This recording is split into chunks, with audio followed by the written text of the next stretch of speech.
Robett Hollis, welcome to Sunday Business. This is two weird words I wouldn't know, business and Sunday. Well, let's have a go anyway. Now, anyone who's met you knows that you are probably one of the most driven people in New Zealand. Have you always been like that? I think against myself, right? Like, I think what people don't realise mostly is the mindset that I actually have internally. I mean, you've known me for a bit now, so you obviously get it. I think it probably takes people a while to actually understand it. But yeah, definitely from external it would look like that. But for me, I still think I'm failing because I know I could do more. Do you feel like a sort of a human hurricane? Yeah, I feel like I'm a hurricane on the outside, but literally perfectly calm on the inside. And that's probably that's a good analogy, actually.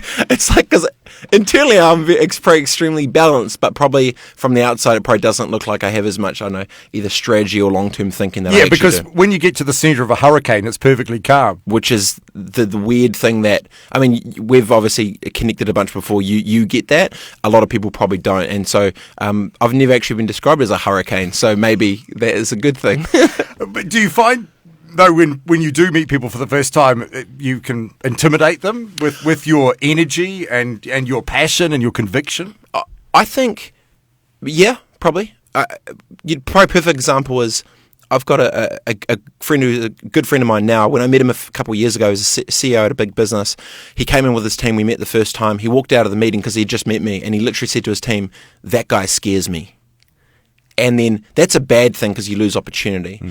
What's happened over time is he's got context of who I am with the stuff I put out and how we sort of communicate. And now we're friends on Facebook. He's sending me emojis. We're like throwing down and going for beers, but 100%. And I think I would just hope that the intent of what I'm trying to achieve doesn't get lost between what the noise is as I try and, put that across.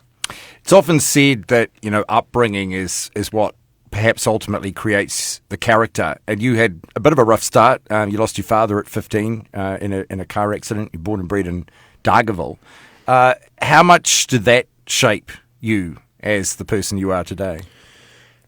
I think for me personally, I mean, grew up in farm on Dargaville till I was 4, Fiji till I was 9. Then I grew up in Aranui, Christchurch.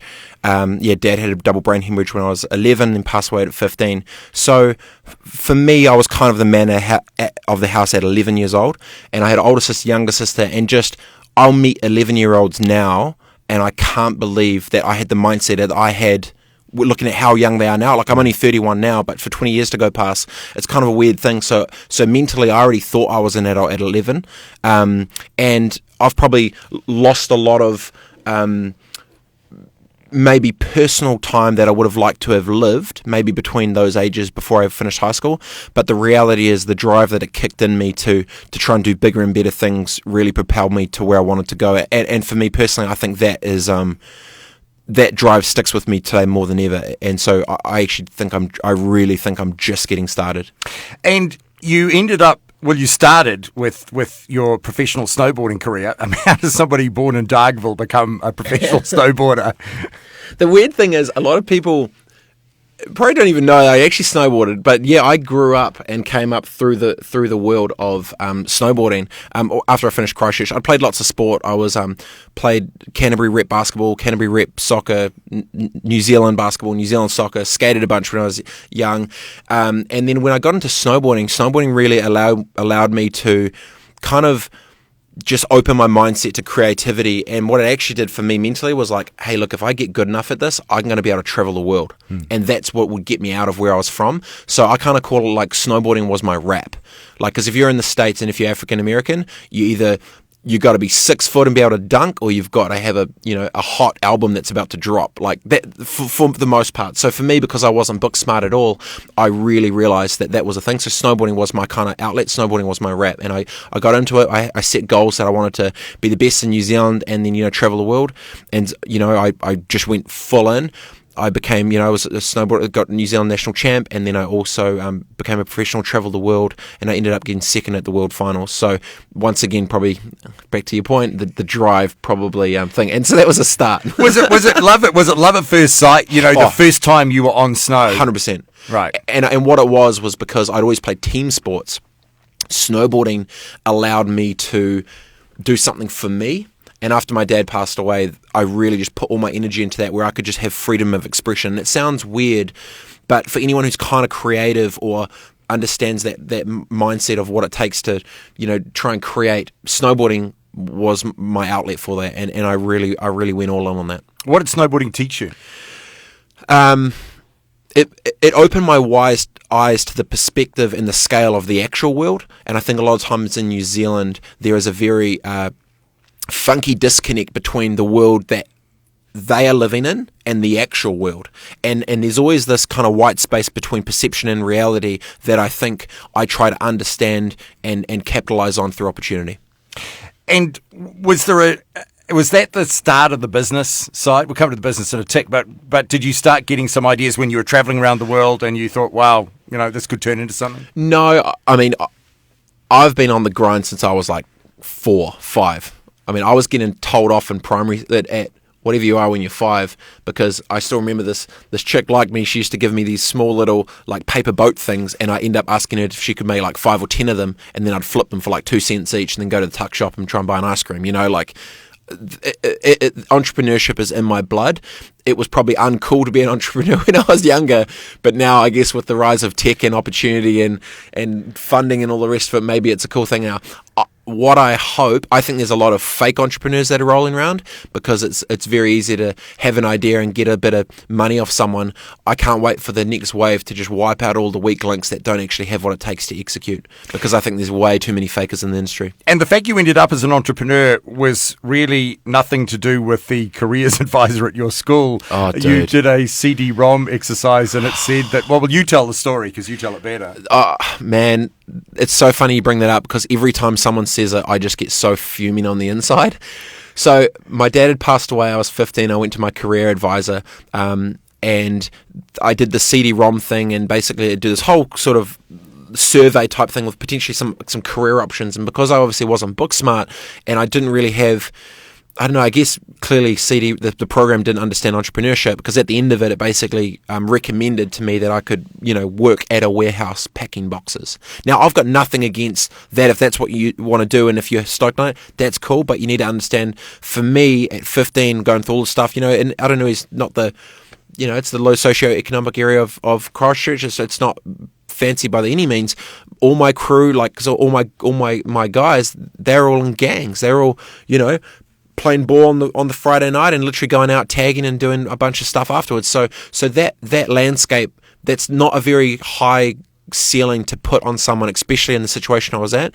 And weirdly enough, that stupid CD-ROM, which I hope burns, gave me the biggest fuel and passion in my life to go on, because I was like, cool, man. All right, that's what you think I'm going to do? All right, let's go. And it's weird because... So it turned into a motivator. Oh, 100%. And 15 years later, I literally only feel like I'm just getting started. Like, I don't even feel I've scratched the surface of what I know I can be. And so I think it's always going to be that drive of where I am right now, and being consistently content with exactly happy. Like, I am totally happy right now, but I'm totally pissed equally, because I know I could be doing more. How did you break out of that? Young Maori, Aranui, the whole expectation that was put around you at that point? For me, it's weird now, because if I was to roll in the room to any corporate board meeting or room, I don't look like them, I don't talk like them, and I don't mean look by them by colour, because there's a lot of diversity that's already rolling through, which is great. A lot of women, great. I'm talking about, like, dude, I don't wear suits. Like, we're on radio right now, but if you look at me, I'm literally wearing a $7 V-neck t-shirt, some $30 pants, a black hat, and some kicks, like some Nikes.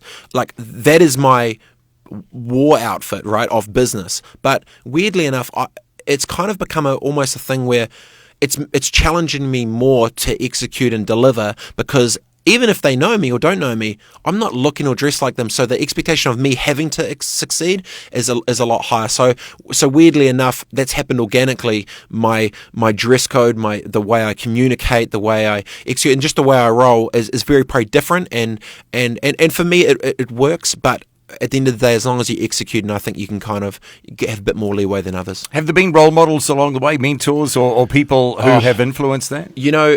See, there is not. This is the weirdest thing about role models. I've never had someone I look up to ever. So you've created the whole thing. Created the whole thing. But the entire time, I love elements of people.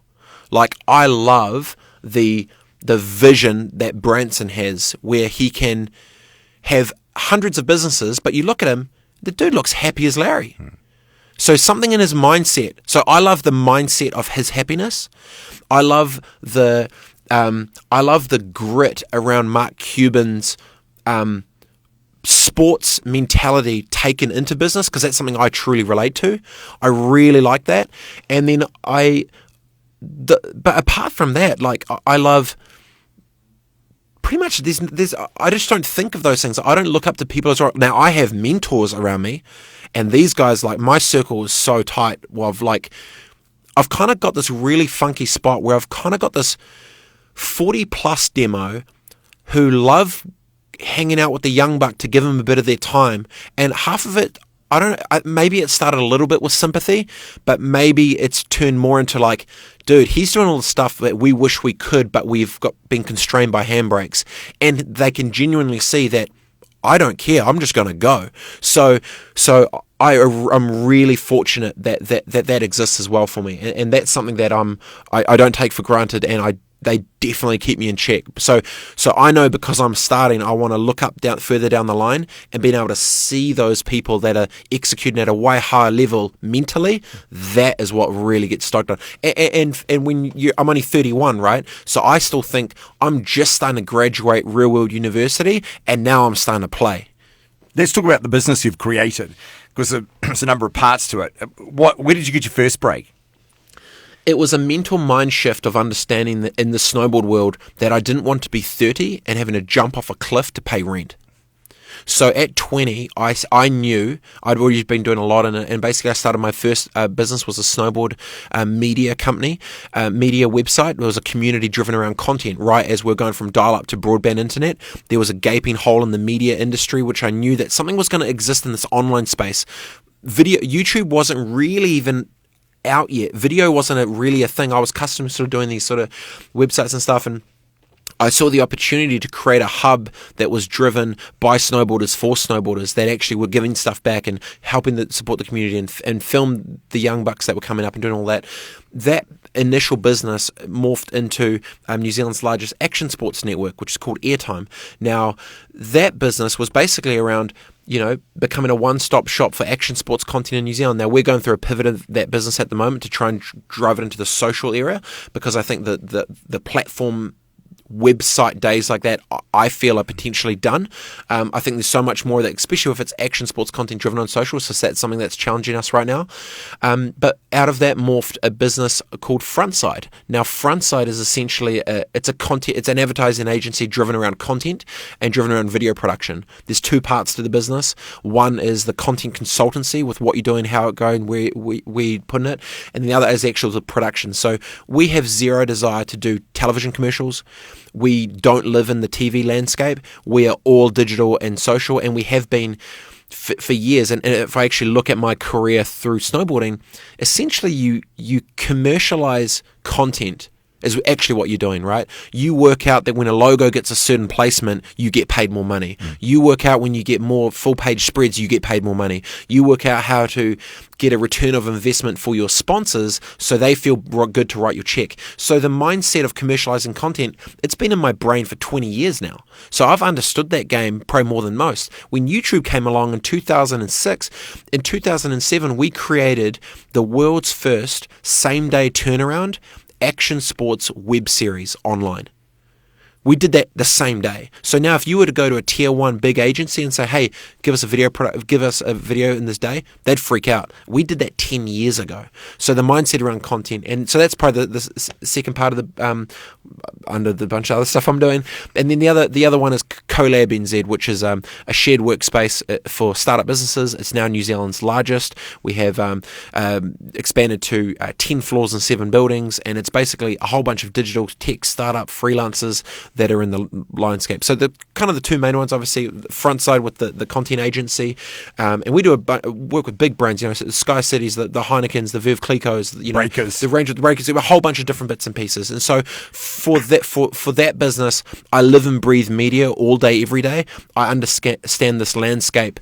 Hopefully, I don't know if I'm right or wrong, but I know I'm allowed to speak on it because I live and breathe it. And I think, once again, to that fake shit, I think there's a lot of fakeness that's happening around the media landscape of people who are the guru / ninja / flippin' whatever that is. The reality is 90% of them aren't executing, and they're not living and breathing the world they're talking about. So I would like to hope that everything that we do is at least comes from a place where, like, I Facebook Live right before this thing. I was doing, we're trying to do stuff a lot different than anyone else, and I think that's a really exciting time. Now, you have third highest profile on LinkedIn in New Zealand as an influencer. Second. Oh, is it second now? You've gone up. Yeah, a level. It came through at second, and they rung me up. So LinkedIn rung me up like, hey, we've got this new algorithm. We're doing this content thing. Blah blah blah. We've worked out you're the second most influential user on LinkedIn, and first question, who's number one? And if you're listening, Ashley Church from the Property Institute, I know you will be. I'm coming for you. Your clickbait's not going to last any longer. I'm coming after that spot. And the weird thing is, I'm commercializing nothing. I'm literally just trying to add value and communicate with others. And is that important for you? 100%. This is the weirdest thing that people don't understand with me. If you did any digging to the stuff that I'm actually putting out on LinkedIn or on my Facebook stuff, I am 100% just giving value and stuff of knowledge to others for free. I don't have a mastermind class. I don't have an ebook. I don't have a flippin' pay this. I don't have a paywall to add you these things. If I'm not in a niche, my thing is I want people to start and go. Like, if you are passionate about something and you think, I just think I'm trying to balance commercialization of living in the world that we are right now, which is a crazy time. But people might look at it and say, how do you make money? Well, I've got businesses, right? This is for fun. So there's lots of parts of the business that are making good money. So if you think about it, I set up a thing. So the overarching thing is called Aranui Ventures, right? So Aranui, based where I grew up in Christchurch, and then below it, the media, the tech, and the commercial real estate stuff. My business is Aranui Ventures, but my time is in people, because I keep telling people, like, I'm playing a long game here. And what I mean by that is, think about it. I'm 31 years old and I'm sitting right now on NBR radio. This is crazy. But for me, this is living, because I'm just doing my thing. And you meet people, it's like, hey, man. And that's an interesting approach, that you actually put people first. That's where you see your primary focus as being. I think I'm challenged to talk about the things that no one's talking about. I want to change the perception of what it means to sit in a boardroom and not look like a suit. I want to help encourage. Like, I got off the phone today with a friend of mine. He spent 20 years in this one role, or this one company. And after we've connected a bunch and have some real just good chats about, like, putting all commercial stuff aside, actually, like, where their heart and passion lies, he's resigned. And he's just gone to a position that he is so stoked on and passionate about. And he rang me up this morning, and I was driving, and it felt amazing. He just goes, I'm just really, like, thanks for just being a good mate and being able to chat, because it took me 20 years to see it. And he's a lot older than me, obviously, and he's done a lot more than me. But whether it's just like the thing to, like, dude, take a jump and go follow those passions. And I think we've been so caught up in this weird world around, like, busier is better and this and that. I was like, nah, man, like, dude, for starters, if you've got if you want to have sustainability, you need balance. And exactly to the hurricane cyclone point, people see the chaos around the outside, but they don't see the calm. So right now you're getting the chaos, but I hope through the tone as you can actually understand the calm behind it, because you can't say sustainable for trying to play a game. Like, I want to keep playing this game of business till I'm 100. I'm totally serious. And I know that if I want to last at least another 70 years of just grinding and creating and building and doing these great things, I need my body to last. Like, I'm Maori. Like, this blood pressure thing ain't no joke. Like that's the I'm really hot on the topic around balance for the long game, because I think people are burning out for the short. Do you think the best thing, in fact, that could have ever happened to you was that you did take up snowboarding at an early age, because it taught you all about risk? I think, back to the cyclone thing, if you look when you're snowboarding, if you're at the top of the peak, it's the most calm of all time. It's serene. The sun's going down. There's no one around. You've got the entire landscape of nature and progression. Like, get all hippie and emo for a bit, but that's what it is. And when you experience the true nature of what is actually out there at scale, that's amazingly calm. Yet, you lean forward, you go in, and it's the craziest thing of all time, And that whole balancing, so risk. So risk for me, 100%, because driven on top of the competitive nature around sport, as soon as someone says the word risk, people think of business risk. When I say risk, I literally think of every day I would wake up and I was getting paid a salary to travel the world and almost die every single day. Going off a jump, coming up on a rail short, blowing a flipping knee out, breaking my back, snapping my neck. These are real risks, right? So the mindset around risk for me is totally different. Like, risk for us if we were to do something. Oh no, we could go into liquidation and go into debt. Risk for me was, oh no, literally, if I go 2 degrees to the right off this jump, I hit a rock at 60k an hour. So, and people really don't understand that. To have that mindset of growing up from 10 all the way through sport and then going all through snowboard world, that's 10 solid years of just banging your head literally against rock and sand and mud or whatever. So risk for me, people freak out about 2 things with me. 1, how I deem risk, and 2, how fast I move. What do you still want to do? People ask me where my goal to and where I'm going. I've got there. I got out of where I was from, and I've built something successful that I hope anyone that was in a similar situation to me can be like, that's awesome. Simultaneously, it's consistently content with where I am, yet constantly pissed because I can't be more. So I just fight against myself the entire time. So it's a tension. It is like the worst rubber band of business. And that is what I live in 100% of the time. It would take a special type of person to work with you, though, Robett, wouldn't it? Weirdly, I have so much awareness of who I am and where my strengths and weaknesses are that I proactively seek my yang. So one of my businesses, we've got a partnership with 2 very big business players, and they are on big boards of big mega companies, and it's this yin yang, because I know that I can come through with the hurricane on the outside, and they come through with the calm and the processes and the strategy and all that stuff. So the upside that I've really learned in the last 2 years has been by working directly with people who are that yang, and you can understand that it's 1 + 1 = 3. That's the best. You don't want to be the lone wolf trying to do everything with everyone. You want those people to come along for the journey. And so I just think that the upside you have by really, truly looking yourself in the mirror and knowing what those things are, embracing all that others, like, people think it's bad or weakness that I'm young, or that I don't wear a suit, or that I'm loud, or that I'm thinking.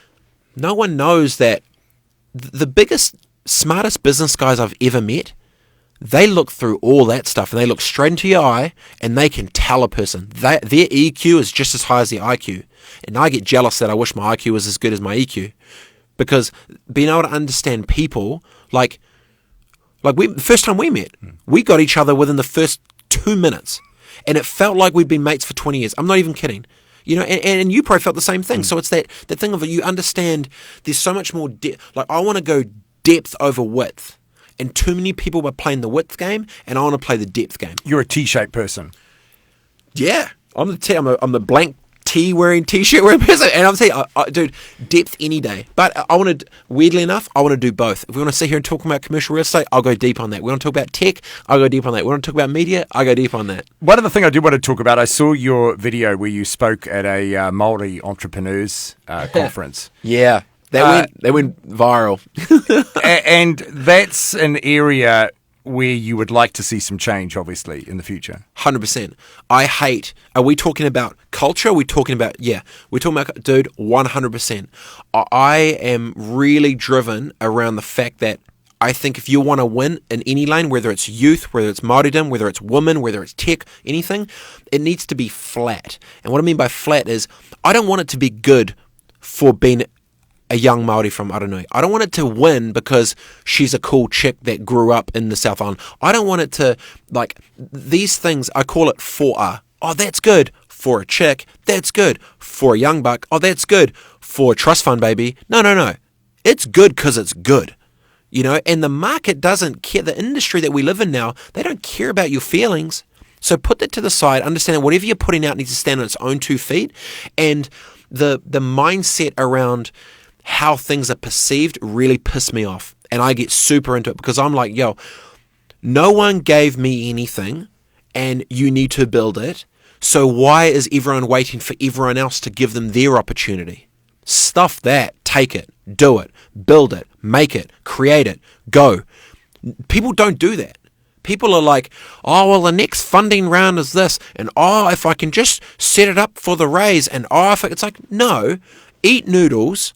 Grind 20 hours a day, cancel any distractions around you and just go. Like, people, I talk about this, I think it's like, I lived this. I literally rented out a spare bathroom in a friend's house for 40 or 50 bucks a week. I put all my clothes in the bathtub.